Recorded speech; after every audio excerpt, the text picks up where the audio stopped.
ঘড়িতে সময় এখন ভোর 5:30। শালিগ্রাম থেকে প্রায় 2.5 কিলোমিটার ট্রেক করে পৌঁছে গেলাম গাড়োয়াল হিমালয়ের কোলে লুকিয়ে থাকা একফালি স্বর্গের কাছে।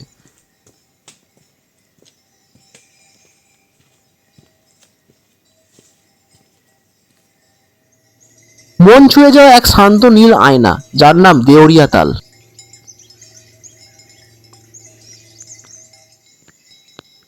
ভোরের আলো পড়তেই জলে ভেসে ওঠে মাউন্ট চৌখাম্বা সহ অন্যান্য তুষারাবৃত পর্বতশৃঙ্গের প্রতিচ্ছবি, যেন প্রকৃতি নিজেই নিজের ছবি আঁকছে।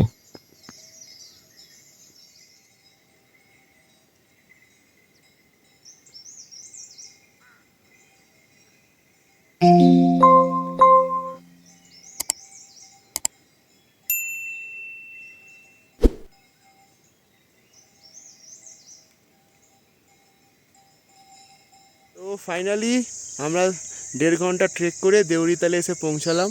পেছনে মাউন্ট নন্দা দেবী এবং মাউন্ট চৌখাম্বা অসাধারণভাবে ঝকঝক করে জ্বলছে এবং ওয়েদার অসাধারণ। বুড়ি, তোর কেমন লেগেছে? ফাটাফাটি। কথিত আছে এই লেকে স্বর্গের অপ্সরা ও দেবতারা স্নান করতে আসেন। এখানে এন্ট্রি ফি হিসাবে জনপ্রতি 200 টাকা লাগে, তবে স্টুডেন্ট আর সিনিয়র সিটিজেনদের জন্য 50 টাকা ও 100 টাকা করে লাগে।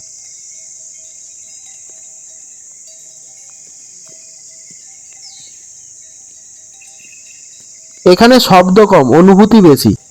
সবুজের মাঝে পাখির ডাক, পাহাড়ি হাওয়া আর জলের নিস্তব্ধতা, সব মিলিয়ে সময়টা একটু যেন থেমেই গেছে।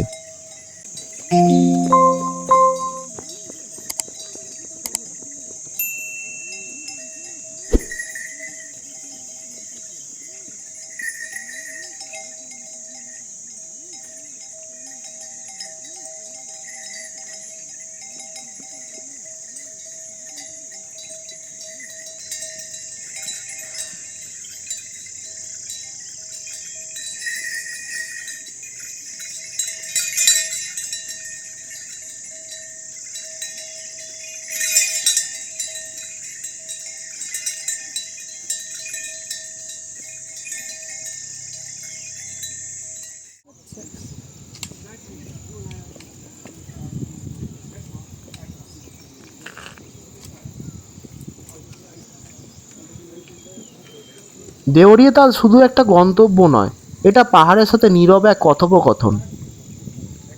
এই অফবিট ডেস্টিনেশনে আসতে গেলে হরিদ্বার বা ঋষিকেশ থেকে উখিমঠ যাওয়ার যে কোনো শেয়ার কার ধরে চলে আসতে হবে শালিগ্রামে। সময় লাগবে 6 থেকে 7 ঘন্টা, ভাড়া নেবে 700 থেকে 800 টাকা। শালিগ্রামে মাত্র 4টে হোমস্টে রয়েছে, থাকা খাওয়া মিলিয়ে 700 থেকে 800 টাকার মধ্যেই প্রত্যেকের হয়ে যায়।